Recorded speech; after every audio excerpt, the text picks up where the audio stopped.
PCG in Unreal Engine can seem quite intimidating. It has a whole no graph system. You have to learn it. You have to figure out how to set up, figure out how to use it. It takes time. But what if I told you don't need to do any of that? You can just start using PCG in Unreal without creating a single node. That's right. You can already get right into it and start creating little environments like this completely with PCG. Now, this is a very basic one, but the point here is I want to show that you can set this up, create automatic entrances, set up your gates to be a good distance apart from each other, spawn all of these in and be able to control where they go, all while having PCG take care of most of the very menial, boring work and allow you to just be an artist to create the environment that you so choose. So with that, let me show you how to start using PCG without creating a single node. Let's get into it. To get started, of course, we're going to make sure that PCG is turned on by going to Edit Plugins, searching PCG,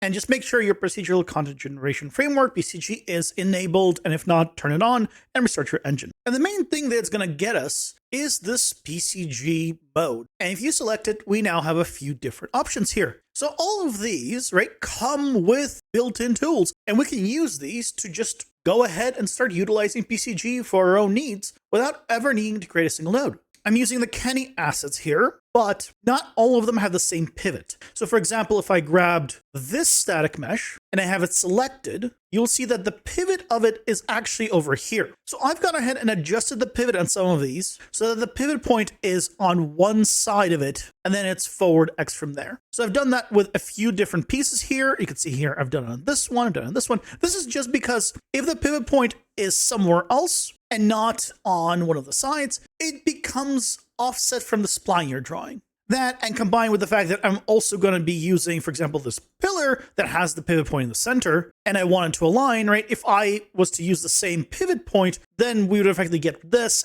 This just makes it easier, right? We just make sure that all the assets we're using has the pivot point where it makes sense that it would exist. Let's go ahead and change our selection mode to PCG to get access to all the tools we'll be using. Starting with the draw spline, we can just create the fences using this setup, using linear grammar specifically. It will allow us to have a nice custom entrance and have things spaced out the way we want and be able to control things really nicely. So over here under modules, let's go ahead and start customizing this. In here, I'm just gonna replace the static mesh with the fence and the pole here. And I'm gonna scroll down, I'm gonna change the draw mode here from free draw to click auto tangent. That way I can just come over here and just click, and now we have a connection here. It's as simple as that. Now, this is a little bit big, you might think, so we can always click reset here, and you can just go ahead and redraw, click, right? And now we have a different one. But looking at this, we have a little bit too many posts, I think. I would like them to be a little bit more spread out.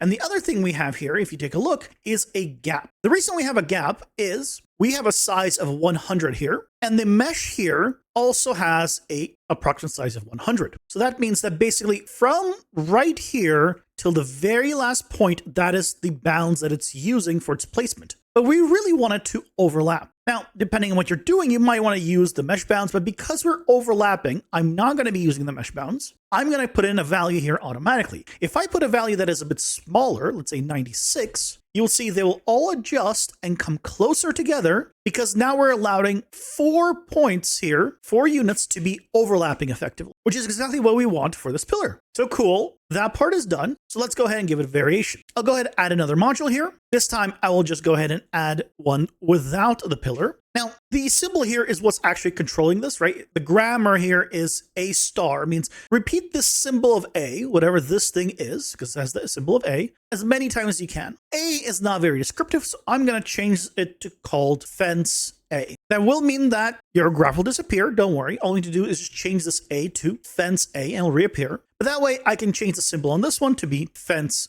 B. And now we can use both together. So let's go ahead and just in square brackets, I'm going to put fence A, comma, fence B, closed brackets, and then the asterisk. And I press enter. You will see now we have every other one effectively has been replaced. So now we have a double distance from all of these. And by the way, if you did fence B, then fence A, as many times as you can, then we start out with a pillar here. It really depends on which one you want first or second. Either one is fine. In my case, this is preferred just because that way, when we have this, we can go ahead and just start the next one also with a pillar. So that one will be automatically taken care of. Fantastic. Now let's go ahead and add an entrance to the middle here. This is going to be the entrance to our location. So we're going to need another module. And for this one, all I'm going to do is use a simple pillar here. Plug a simple pillar, nothing special about it. I'll call it entrance. And if I use mesh bounds, it will use the bounds of this for its spacing. So I don't need to worry about the size. So what we can do now is use fence B, fence A, asterisk, comma, entrance, comma, once again, put fence B and fence A right here. So basically, in the middle of this fence B, fence A repeating, there's an entrance. So if I press enter now, you will see that we have now added in this pillar. And it does not look great. Well, it's using mesh bounds, so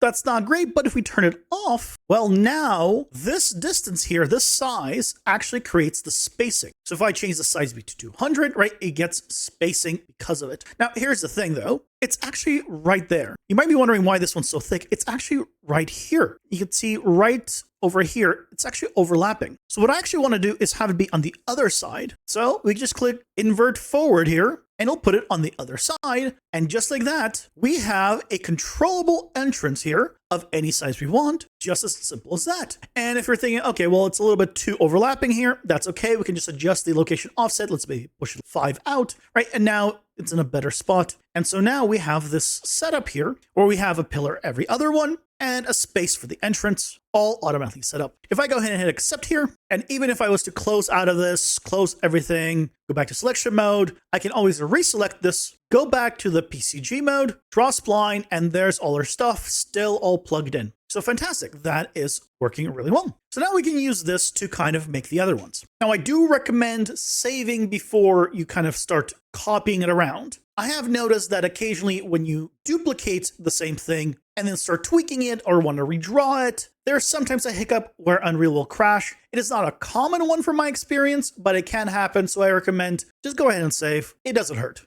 But what we can do now is with it selected, go ahead and just make a copy of it and rotate this copy. Let's rotate 90 degrees and we can go ahead and position it in a way that will line it up here. And so here there was no actual column before, but because this one starts with a column, we now have it here. Now we can keep it having the entrance. That is fine. We can do that. And let's say we want 2 entrances, one here and one here, but we don't want the other ones to have an entrance. Well, that's okay. Once again, I can make a copy of it, rotate it, put it into position, just like so. And because we have it selected, and I'll go ahead and save just in case, I can go to selection mode, PCG, draw spline, linear grammar tool, and with it selected, I can now adjust this. So that I don't want the entrance here, which means I can just remove this entire section here, the fence BA asterisk entrance, remove all that and leave it as just the fence. Press enter and you'll see, there we go. The entrance from this one is gone and does not affect the other ones. So if you wanted to, you could have a different design on one of these walls. But now I hit accept, go back to selection mode, and now, once again,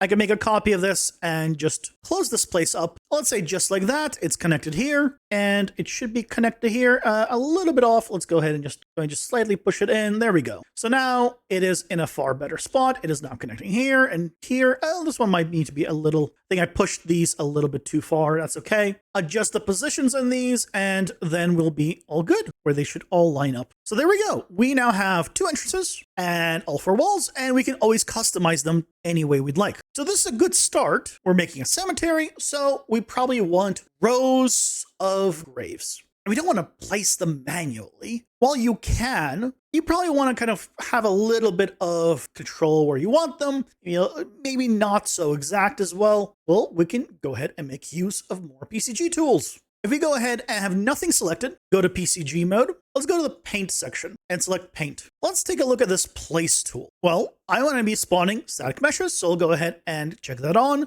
and add an input for the array. And let's go ahead and just get a random grave here. And let's go ahead and use these crypts. let's make a section just specifically for the crypts. So I'll go ahead and grab one, plug it in, and with it now plugged in, I just come somewhere, let's say over here, and just click and drag, and you'll see I'm now basically drawing them in. Now, this is way too many, so I'll go ahead and click reset on this data instance so we can clear this out. And what I'm going to do is down here under the paint section, I can change this minimum point spacing. Let's make it something like 250 and take a look at it now. If I click and drag, you can see, oh, there we go. That is a lot better, right? We have spacing between them. Okay, so now I can already paint it in. And if I want to, I can hold shift and just go ahead and erase however many we want. Of course, we can click reset, but I kind of want them facing this way. So if you take a look at my cursor, it has X kind of going up. If I go ahead and scroll, you can see it is rotating it. So I can go ahead and make it so it's sideways. And now if I go ahead and draw, well, now we are facing the right way. So awesome,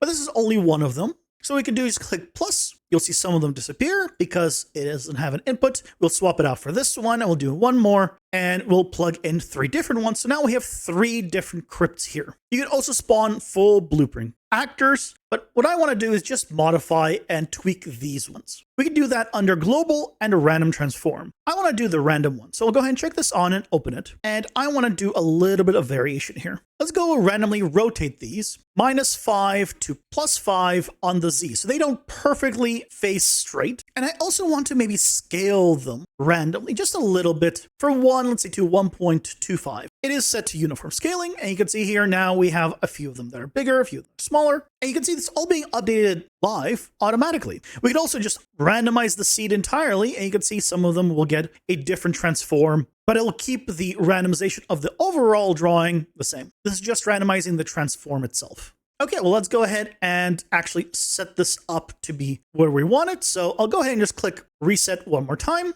I'm actually going to also change the spacing here to maybe 175. And let's just make a section here against the wall. So I just click and drag here. And I want another one right here. So I can just click. Now we have a bunch of them kind of against the wall here. It is really as simple as that. And maybe some of the entrance too. We can add more here. So, okay, cool. That is working pretty well. So now we hit accept. And now we have these all placed. Now, I also have things like the large crypt here. This large crypt we can just put maybe in the center of this place, maybe kind of facing this way over here, right? And this one we can kind of customize a little bit more manually. You could still go in and put in your large doors, add little extensions if you'd like, just like so, right? And then customize it to your hearts. Nothing's stopping you from doing this. Stuff like this where you probably want to customize it and assemble it yourself, right? It's still completely fine to do so. You don't need the PCG for this, right? And we can have a little crypt here. That's kind of a little bit larger, but let's go ahead and now place in a few more of the regular actual tombs. The ones that are kind of be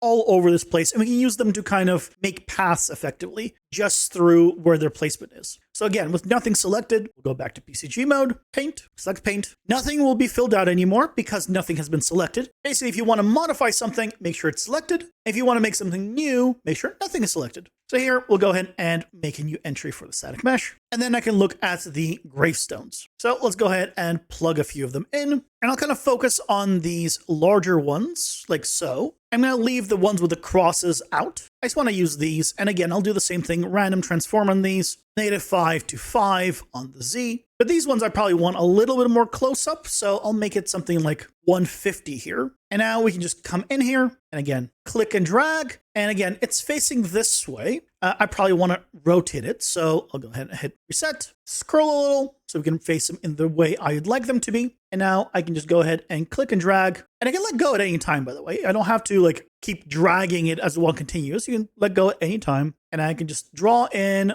all of the paths exactly where I want them to be, just like so. So you could say, okay, there's going to be a nice large section right over here where all of these kind of tombs are, or rather gravestones. And we can go ahead and make a few more of these. And if we want to say, okay, you know what? These guys are too close, hold shift and go ahead and erase them. And now we have the section just here. So there we go. I have now 2 sections of gravestones. In fact, looking at it now, I probably want to move this whole thing to the back. So I'll go ahead and hit accept here and then go back to selection mode and I'll just move this guy. So there we go. I pushed it back and I've kind of extended this to be even further. Almost like creating a little path here. But just like we made these, we can go ahead and make a different section, right, with these cross ones. So again, make sure nothing is selected. If you have something selected, let's say static mesh, it will just append all of the PCG logic to that static mesh. So it's not the end of the world, but just know then if you ever want to move that static mesh or whatever you had selected, then obviously the PCG will follow along. So with nothing selected, I'll go back to PCG mode,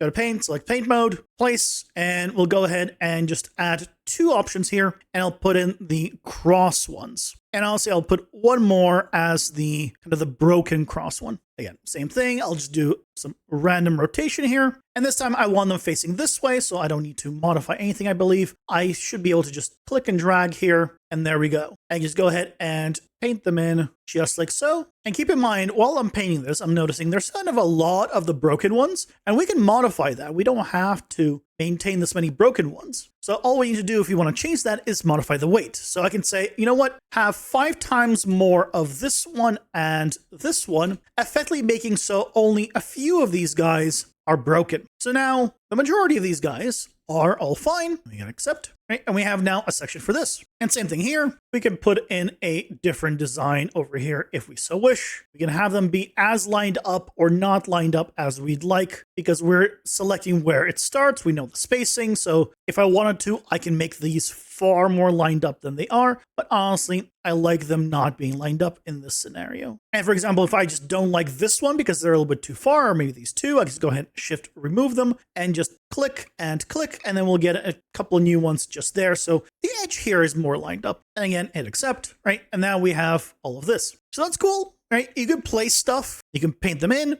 At any point, you can have them selected, go back to the PCG mode, go back to the paint here, and then just modify it. Let's say I don't want this one anymore, or I do want this one. Right? If I want a different one, because depending on when you click, right, it's randomizing. So if it's just a little bit off, it might randomize to a different one. So there we go. Maybe I want this cross here. There you go. As long as you don't need it to be in literally the exact same spot, this will allow you to kind of randomize it in a sense. And when you're happy, just hit accept as always. But from here, we can also decorate it with just random stuff. So again, I'm going to have nothing selected. Let's go to paint, and I want to paint debris. For this one, we're going to continue using the place tool. I'm just going to plug in some debris for the spawning here. There you go. We'll just do regular debris. We'll just do a lot of randomizations on this one. I want to randomize between 0 and 360 degrees. I also want to scale it randomly between 1 and let's say 1.5. And let's adjust the spacing here to be maybe 100. And now what we can do is just come in here and just click and kind of drag these and start placing in some of this debris around in spots where we'd like. So maybe here in the corners, right, some stuff will pile up. We can just go ahead and just put them against the walls in places and kind of art direct where they want. And if we want to, we just always just click and place some in specific areas, right? It'll still randomize, but this will allow us to go ahead and just say, okay, you know what? I want like a lot over here. Maybe I want them to kind of lines next to some of these tombs. They've not been kept, or there's a path here and they've been knocked over, maybe next to some destroyed ones. That's where a lot of the little rubble is, right? We can just place them here. So you can have a lot of fun figuring out and decorating just by clicking and dragging. Just place a bunch of them, right? And if you're not happy, just hold shift and go ahead and erase them. And when you're happy, you hit accept as always. And since we have a bunch of trees, let's go ahead and place them. We can use the spline surface section here. Use the spline surface area tool. Under the sampling, we can change the spacing, but the main thing is we want to change the meshes. So let's go ahead and add a mesh here, and we'll add kind of all of the tree options here. I kind of like the idea of having it randomized between the pine ones that are orange and the green ones. With nothing selected, as always, just click and drag now. And I'll just go ahead and click and drag, and we'll just make a kind of a selection here. And just like that, we now have a bunch of trees placed all around. We can change the spacing. So for example, this is 0.1. If we make it 0.3, right, we have a lot more, 0.2. You can control the density of it all. And of course, you can control the random transform. In my case, I'm probably going to want to randomly rotate it between 0 and 360, and maybe scale it between 1 and 1.5 to get a little bit of variation on these guys. Rotation is not really noticeable for these, but if we want to, nothing's stopping us from rotating in X and Y as well. Let's say -3 to 3. If you want to have it a little more stylized and make it look like it's not quite perfectly straight up, because that can give it a little bit more of a natural look. And if we're happy with that spline, then you can click accept. Keep in mind that if you go ahead and just start drawing again, it will overwrite that spline. So for example, if I want to go ahead and just come all the way around here, right, we can do this, but it's overwriting it. And if you're not happy about something, right, I can just go in again and just say, okay, you know what? Let's just more manually draw this area. I don't think it lined up quite nicely. And then we hit accept. And again, with nothing selected, we can go ahead and make a new one of these. Or, as I was saying before, just save first, then make a copy of it, then go select the PCG mode again, select the same tool, and then go ahead and draw. It seems like it overwrote the original one in this case. So I've redrawn it. I've selected the second one again. Let's see if it behaves. No, it still wants to redraw the first one. So it seems in this case, I'll just hit cancel. It does not want to redo this one. So that's fine. I can just set this up one more time. Again, select the static meshes. And maybe, you know what? On this one, instead of a bunch of trees, I'm going to set up the pumpkins. We'll have a nice pumpkin patch area. And we can go ahead and just say, okay, you know what? Over here is going to be a nice pumpkin patch, just like so. And there's very few of them. So I want to get a whole lot more of them. So I change the amount of points here to like maybe one's too high. 0.3, maybe 0.5. You'll notice that it is effectively creating a grid though. So if you want it to be not a grid, just go ahead and adjust the random offsets here. So we can just say -50, and 50, 50. So that way it goes ahead and slightly randomizes it. And honestly, I feel like I kind of want to change the scale to much bigger of a variation there, right? So now we have a bunch of these. You can see they're now all randomly rotating, and we have a nice little setup here. And you can continue to decorate, right? We can say, you know what? I like these trees, but now we're going to have a few broken ones. So you can always go back in here, reselect the same tool, add a new mesh entry here. And let's say you just got a tree trunk. Now you want to swap it out. So now we have this one, and let's add one more again with another trunk, right? Now we have a bunch that are chopped down, and maybe they're like, oh, well, now there's too many of these, right? So we can go back to the original ones and just give them higher weight. So let's say give the original non-chopped down version a weight of 3 each. So effectively, we now still have both of the new variations of the chopped down ones, but there's just a lot fewer of them. So you can really control how many and what you need. And the main thing here is I've just created this little mini environment. Now, while it's nothing special here, the point of it is to show that you don't need to create a single PCG node to use PCG. You're starting out and if you feel intimidated, this might be the way to do it. And by the way, this might not look like much, but if we go ahead and just tweak a few things, let's go ahead and adjust the scale of the ground here. So that way it's a little bit more fitting of this place. And just by playing around with some atmospheric, some lighting, and some post-process, you can get a kind of a spooky result just from this. And again, this was really simple to do, just in PCG, and there's so much control. The only thing we placed manually is this building. Just because I wanted to put a door there and some other stuff, maybe I want to have a blueprint set up for the door to automatically open. We had a little more manual stuff here, but everything else here was placed thanks to PCG, and we can go anytime, go in and modify it again. And that's the main thing. PCG does not need to be intimidating. It is production ready now. It is built into the engine, and there are tools to utilize it without needing to worry about making stuff yourself. Now, of course, if you want to take it into your own hands and start making additions or tweaks, there's a bunch of tutorials even on this channel to get you started with that, but you don't have to. As always, if you want to play around with this environment for yourself, it'll be available on my Patreon, where you can join these wonderful people here in supporting what I do. It really means a lot. And if you'd like to join the community, the link to the Discord and everything is down in the description below, as always. If you want to start your PCG learning journey, I recommend starting with this video right over here, so you can learn the basics and be able to follow along better on all future tutorials.